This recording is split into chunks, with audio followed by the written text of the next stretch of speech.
Iran ने कहा है कि अमेरिका ने उसके ऊपर नए सिरे से हमला किया तो जवाबी हमलों से वह भी अमेरिका को चौंकाएगा।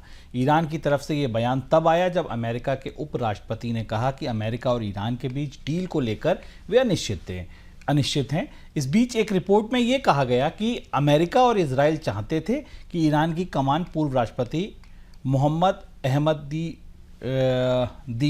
के हाथ सौंपी जाए, लेकिन उनकी योजना सफल नहीं हुई। सर, ईरान और अमेरिका के इन बयानों के बाद शांति वार्ता का क्या होगा? बाजार ने रिएक्ट करना बंद कर दिया। क्या आपको लगता है भविष्य क्या है?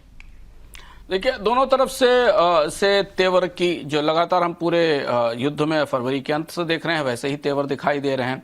डोनाल्ड ट्रंप आगे बढ़कर दोबारा हमला करने की स्थिति में नहीं है। बार बार उन्होंने कहा, जैसे 2 दिन पहले उन्होंने कहा कि उनको पाकिस्तान और अरब के देशों ने कहा कि हमला ना शुरू किया जाए, उसे रोक लिया जाए। हालांकि वो बार बार कह रहे हैं कि समय सीमा समाप्त हो चुकी है।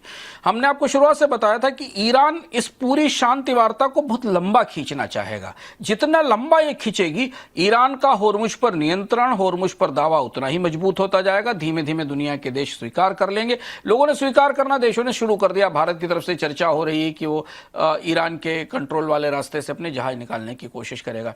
तो ये शांति वार्ता या ये शांति या ये जो गतिरोध है, जितना लंबा चलता है अमेरिका के लिए उतना ही ज्यादा नुकसान है, क्योंकि अंतर्राष्ट्रीय स्तर पर कच्चे तेल की कीमतें ऊपर रहेंगी, अमेरिका में महंगाई रहेगी। डोनाल्ड ट्रंप की राजनीतिक भविष्य के लिए कोई महंगाई हमेशा झुलसाती रहेगी।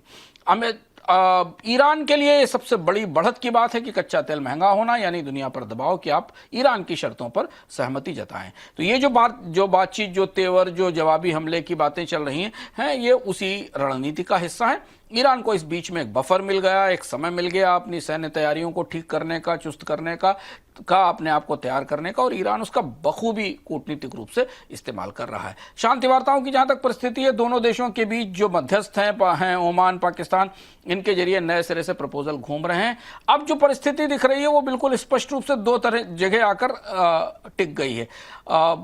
डोनाल्ड ट्रंप पे कह रहे हैं कि ईरान एक क्रेडिबल, एक भरोसेमंद न्यूक्लियर डिसआर्मामेंट का प्लान दे, यानी वो यूरेनियम का परीक्षण नहीं करे, यूरेनियम का एनरिचमेंट नहीं करेगा और अपने न्यूक्लियर प्रोग्राम को बंद करेगा।